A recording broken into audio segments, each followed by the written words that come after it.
Hello and welcome. I'm Lynn Langit. In this screencast, I'm going to be working with Redis Labs, which is the home of Redis, which is a NoSQL database, and I'm going to be talking about using Redis and Microsoft SQL Server. Before I get started, I'll talk a little bit about myself. For the purposes of this demonstration, probably the most important thing about my background is that I am an independent cloud and big data architect. I am a former Microsoft employee many years ago and worked with SQL Server for many, many years, written some books on SQL Server and presented all over the world. And for that, Microsoft has awarded me the Microsoft MVP for SQL Server and then this past year for Data Platform. So in order to get started, we're going to just go to the next slide.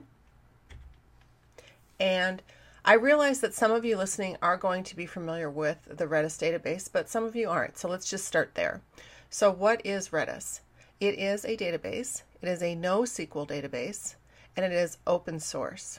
In addition to that, it is market leading in terms of being an in-memory database platform. Redis is designed from the ground up to put your data in memory. Now that being said, it also has a persistent story if you have a business need to additionally persist the data to disk. Now there are two versions of Redis that are important for this screencast. One is the open source version, and we're just going to be talking about that, but the one that we're going to be working with is a commercial version, which is put out by a company called Redis Labs.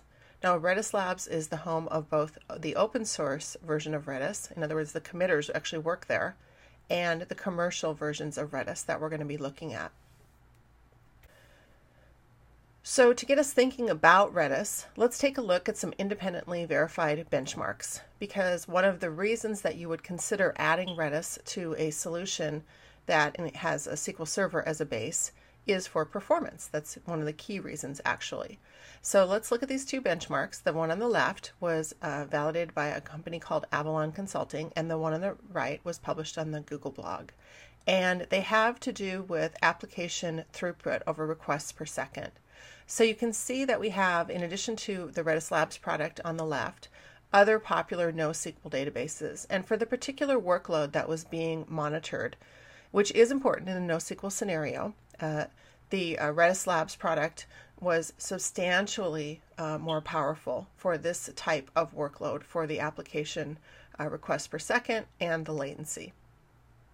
On the right, we can see another important measure of performance of any database, but NoSQL as we're talking about here, which is the number of servers that you need to deliver the performance that you're looking for. So for the particular test that was validated in the published blog, there were only 2 servers needed for the Redis Labs product to deliver 1 million writes per second. And you heard me right, 1 million writes per second. That's a really, really high volume level of transactions. So the sort of top level reason that my customers, my SQL Server customers, are looking to add a NoSQL database is to increase performance. And in many of the scenarios that they are working with, Redis Labs is a great solution. So a bit more about Redis Labs. It's a company that's in Mountain View, California, the headquarters, and the R&D is in Tel Aviv. It was founded in 2011. And as I mentioned in the intro, this is the commercial company behind open source Redis. So they have 2 products that are enterprise class. And we're going to look at the first one in more detail and as a demo in this presentation. So the first one is as a service or Redis Cloud. And the reason that I am showcasing this one is this is the one that I'm having more use with my cloud solutions, because I'm tending to build most of my solutions on the cloud. So that's a fully cloud deployed service, and we'll be actually working with it, and you can see how quick, easy, and powerful it is. Now that being said, not everybody's in the cloud, of course, and if you have a need for application performance enhancement on premises with your SQL Server, Redis Labs offers a product called the Redis Labs Enterprise Cluster. Now I'll be having some technical information about the differences between the enterprise class products in general, but I'm going to focus my demo on Redis Cloud. I'll certainly be providing links to the Redis Labs Enterprise Cluster as well, because it has many of the same features as the cloud, but it's not identical. So if you're trying to evaluate, you're going to want to pick your scenario first and then set up your evaluation. So drilling in on the products that Redis Labs provides as a service is the Redis Cloud, and there's two ways you can work with that. The one I'm going to show you is the public one, and this runs on RAM, and it runs on basically all the most popular commercial clouds, so Amazon, Google, Azure, Heroku, so on and so forth. Personally, with my customers, I most often deploy on the Amazon cloud, but because I know a lot of Microsoft customers prefer the Azure cloud, the demo I wrote is actually on the Azure cloud, but it's pretty simple to plug it into one of the other clouds if that's what you are using. Now, in addition to getting the Redis Cloud product as a service, you can also deploy it what they call privately, and you're then running on RAM or Flash, and then that will work on AWS VPCs or EC2 instances. Now, on the software side, on the on-prem, the offering is the Redis Labs Enterprise Cluster, which you have two ways to run that. You can run it managed. So that's in conjunction with the Redis Labs folks. They can help you manage it, and that can run on RAM and Flash as well. Or you can completely self-run it if you have a privacy, or it's usually what it is, or security requirement that you need to completely run it. So you have a lot of flexibility in the different way you can get the enterprise features with this product. And of course, the RLEC runs on the enterprise data centers or cloud environments, but the difference is you can control them completely if you wish to. So enough talking, let's actually take a look at how quick and easy it is to set up a Redis cloud cluster on Azure. So to get us started, you want to go over to the Redis Labs main site, so redislabs.com, and you want to sign up if you're going to do the cloud implementation. Of course, download if you're going to try the on-prem, and then you're going to want to log in. Now, just for purposes of time, I've already done that. And then once you do that, you'll get an email and it'll direct you to their portal for the cloud product. So I'm going to go over and show you how to set that up.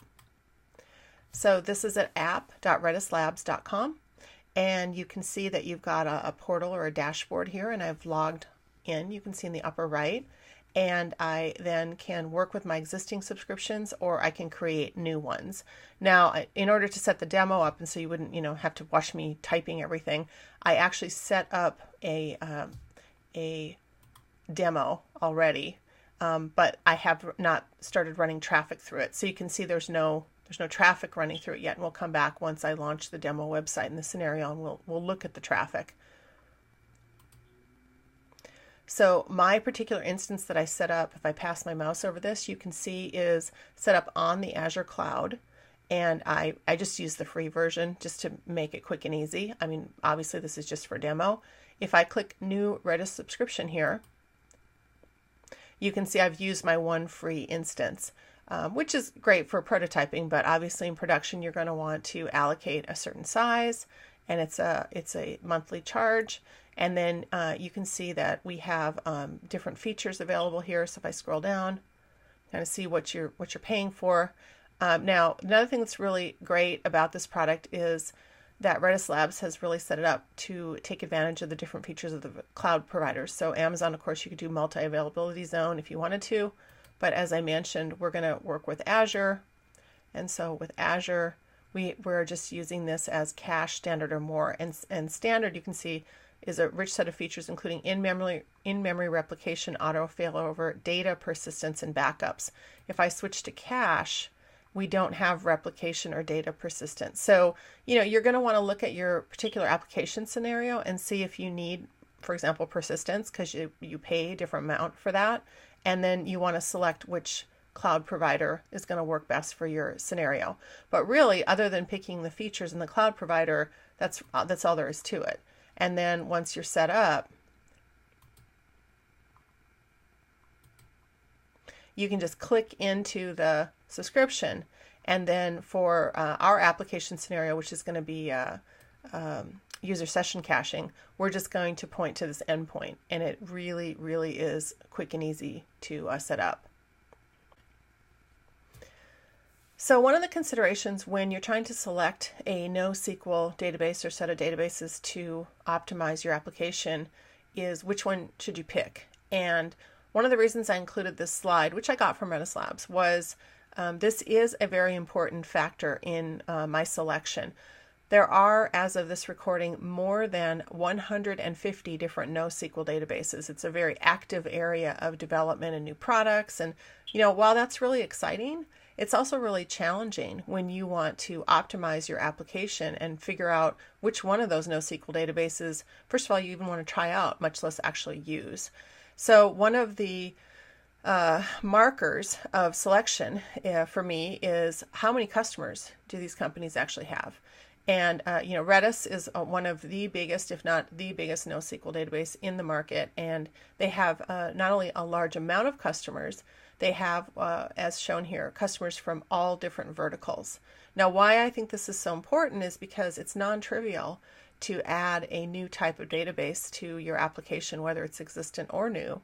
And oftentimes your developers or DBAs don't have much knowledge at all of these databases and how they work. So if you can leverage existing customer scenarios, which, the larger the company behind the enterprise version of the NoSQL database is, I find that you can get, a better return for your investment, because you're going to implement this NoSQL database in a manner or a fashion or an architectural pattern that is already known rather than having to invent it.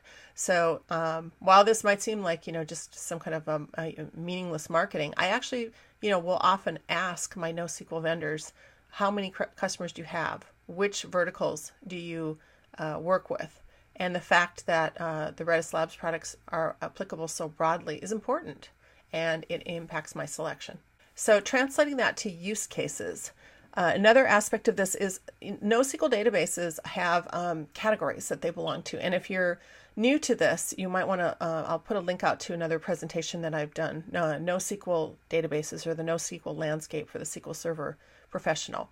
Because when I got into this, as probably a lot of you, I didn't know these different NoSQL databases. So they generally have categories to them. And I'm not going to, go into that deeply in this presentation, but they go from what's called key value to wide column, document, graph, and then, even in the Hadoop ecosystem. Hadoop itself isn't NoSQL, but some of the layers on top are. So I'll link that out. What is important is that you want to pick both a category, so i.e., document versus key value, and then you want to pick within that category the appropriate NoSQL database to optimize your application. One of the reasons I like working with Redis is because it's both broad and powerful, and that's what this slide represents. So Redis covers both transactional and real-time analytics use cases. So transactional, or OLTP, as it shows on here, includes things like, financial transactions, and, you can read the rest of them. And analytics, or OLAP use cases, include things like counting, leaderboards, so aggregation. So the most common use case for optimizing web applications is user session management. And the reason for that is if you can speed up user session management, specifically login, then you can avoid losing customers if you get, for example, spiky traffic to your website. I mean, one example, I live out in California, is every year people try to get tickets to Comic-Con, and every year the website massively crashes. And I just say, I wish that they would use some sort of optimization that works. I think they're using something. I'm an architect there, but that's just an example probably a lot of people know about. And this is the case with many, ticketing sites for various artists. It's the case for, retail sites. I mean, it's just a really common use case where you have spiky traffic and your site crashes and you lose those potential customers. They don't come back.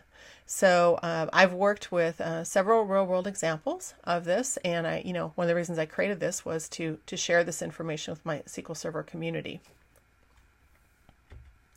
So let's get into the demo. Now, my idea with the demo was not to create something production ready. I mean, because that I think was a little too extensive for just, getting introduced to the world of NoSQL Redis products. What I wanted to do is I wanted to create a sample that was reflective of real world. So it actually did something, but was simple enough that if you wanted to try it out, you could set it up in like an hour or two. I wanted to make it really, really simple so you could actually see how this works, and then you could, figure out if it would work for your applications. So to that end, I did an all Azure solution because, like I said, I'm doing everything in the cloud.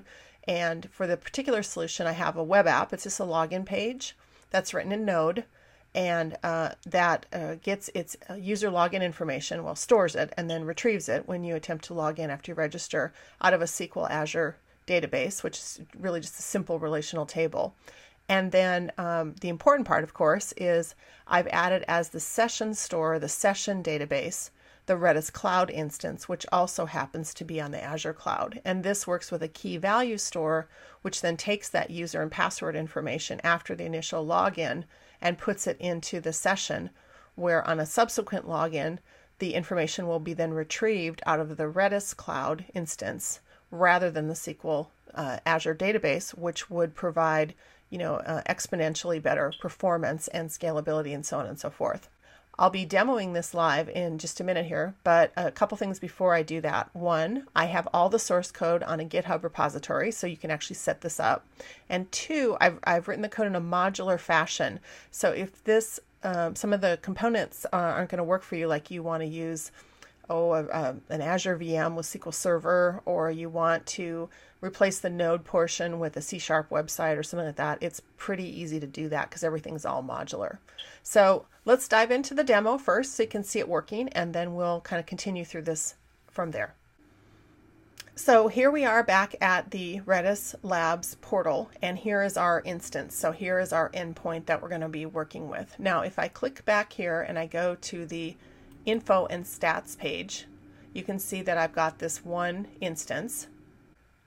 And then if I go over to the account and the usage reports, you can see that I'm not hitting it at all at this point. Now, if I go back to my resources and the dashboard, again, you can see that I'm not hitting this at all. I can look at basic metrics here over time. And if I click this advanced metrics, that takes me over to this page right here. And you can see again that I'm not hitting this because I haven't turned it on at all. So what I'm now going to do is go over to the site, and you can see this is an Azure website, and I'm just going to log in with an account that I have already created. So I'm going to log in, and I had created this previously. And so now I'm logged in. And I'm going to say hi from demo and post. And now I'm going to log out. So that first fetch was from SQL Azure of the username and password. Now this second one should be from Redis. And I'll say hi from Redis Labs. Now just so that you can understand, and I'll go ahead and log out again, I'm going to also show you just briefly the SQL Azure piece. So here's the Redis Labs demo, and just, I don't know, for fun, I actually put the database in Brazil, even though I'm in Southern California. Not that I was trying to cause latency, but just for fun, because I could. So there's really only two pieces to this on Azure, which is the SQL Azure database and the website. So now I'm going to go back to the metrics and refresh it. And you can see I had 2 hits into my Redis instance. And you can see here's the latency. I have all these metrics, the keys that were fetched, how many connections, so on and so forth. And again, this is a useful dashboard, but being an enterprise product, you also have a command line interface and you have an API, which I'll talk more about later. But just the quick and dirty, that is the user information being fetched out of Redis rather than from SQL Azure. So as I mentioned, the complete demo source code is available for you. It's at github.com/linlanget/Redis Labs demo. And I wrote the web application in Node and the objects that you need, the website and the SQL database and things like that. they are in the Azure script section. Now on my accompanying blog post and also in the README file, so you have two places, I wrote detailed instructions on how to set up this demo. And like I said, if you follow the instructions, it shouldn't take more than an hour, maybe two, if you've never done Node before. There are some dependencies if you're not developing a Node on your machine, for example. So in any case, I've got scripts to set up the Azure objects, or you could just click in the portal, whichever you prefer. And the scripts are in PowerShell, and I also have shell scripts if you wish to use those. On SQL Server or SQL Azure, you'll need to make one or two tables. I implemented a kind of the first level, just a user table, and the scripts to do that are here. And then I have the app.js, which is your entry point, and then I have services, users, and views, and a little bit more on that coming up. That's the wiring the Redis cloud instance as the session store. So on that, as I just mentioned, the Node file to associate the instance of the Redis cloud as the session store for that web app is really just one file. And as you can see here, it's 25, 26 lines of code. And why this is so wonderful is this is yet another indication of the maturity of the product. One of the things I would tell you is when you're trying out NoSQL databases, make sure you look at the client libraries. The ones that are intuitive and easy to use, those are the ones you want to focus on. I've actually worked with some NoSQL databases that I just gave up on after a day or two because their client libraries were basically unusable. So it's really important to look, and as I mentioned before, Redis has client libraries for a really large number of languages. For the .NET community, probably the most important one that I didn't show here is C#. But I do find that I'm writing a lot of apps in Node, so I just chose to use Node. So if you go over, let me just go over this code a little bit. The first 4 lines are just your requires, so it'd be, if you're C#, it's like your imports basically. And then on line 6, you're creating your session store. Lines 8 through 11, you are creating that Redis client with the Node SDK here. And then you have an env file where you read the Redis port and the Redis host IP address, or the URL, if you will, and that was that value that I showed you back in the Redis portal, which basically is like the address of the Redis cloud instance. And then on line 13, you have Redis client.onConnect. Basically, you want to connect to the Redis instance. And then on 17, you have the authentication. And so this is from the env file. Use the Redis password, which you set up when you create your Redis cloud instance, just a string. And then really this is to me the beautiful and simple part. Lines 22 through 27 just tell your Node app to use the configured session store, which in this case is the Redis cloud instance, and then you just put in some arbitrary secret value for security purposes, and then you just have your Redis store, and you call your Redis client, and then that's all there's to it. So like I said over here, it's enterprise performance and support and easy and flexible client connectivity. So real easy to set up, which, as I've been mentioning, but I'll say it one more time, with these 150 different NoSQL databases, this is not always this easy. So you want to check this out for not only Redis Cloud, but anybody else you'd be looking at in comparison. So let's talk more about this enterprise class Redis set of features, and why this differs from open source Redis.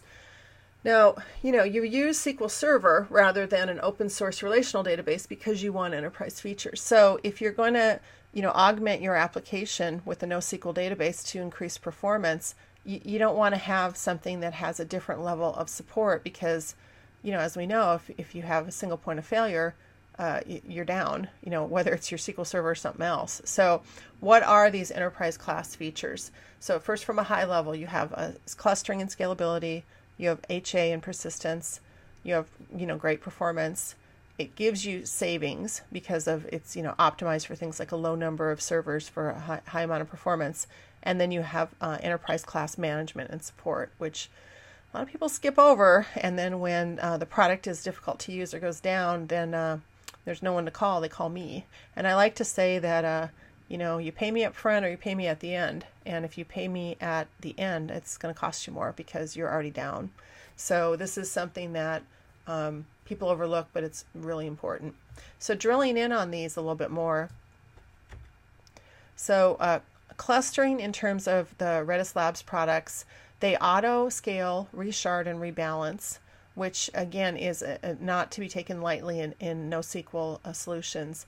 Having to do that manually is time consuming and fraught with errors and requires some study to get it right. So the fact that they auto scale is, gives you value for the product. You can cross shard, and then you don't have downtime when scaling, which again, a lot of times you can't have downtime. So important to understand that that's part of this product. It has a linear scalability as well. So some of the biggest implementations are some of the biggest customers out there you saw on the slide earlier. So HA, as I mentioned in the introduction to this section, if you're down, you're down. And having cross data center, region, and cloud replication and auto failover is really, I think, not optional for enterprise applications. And I'm surprised how often I find it not being done. And, again, I'm called when there's a problem, which I'm hoping by listening to this, you won't have one. This also has persistence backups and disaster recovery. So kind of all the enterprisey stuff that you expect, but don't always get, particularly in the NoSQL world. Performance we talked about in the introduction. It's the reason for selecting it is you want to make your application more performant. And the maturity of not only the open source product, but more importantly, the enterprise product and the team, basically the people who make Redis Labs, and it's their job to make the product performant under a large load. And you've got multiple cores, and you've got performance enhancement techniques built in. And of course, that gives you savings because you're not down. You lose money and possibly your job if you're down. And the second one is so important. I've been talking about it, but I see it all the time. There's this concept that open source software is cheaper because there's not licensing, but sort of get what you pay for.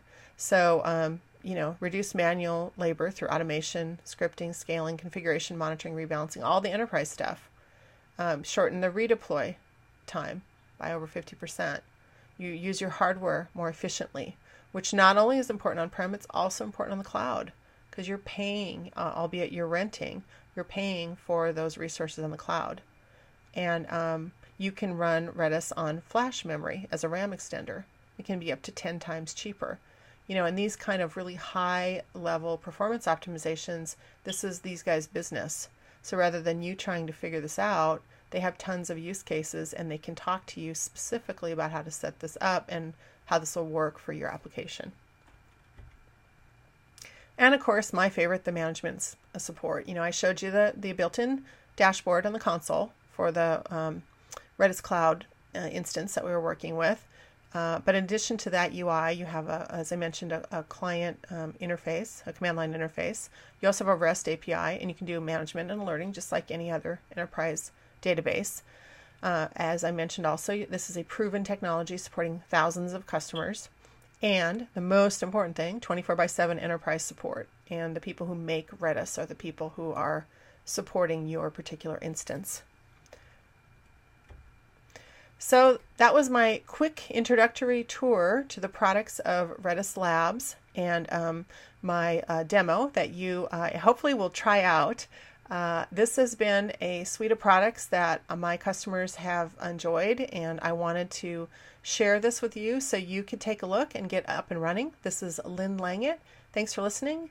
Keep developing and have a great day.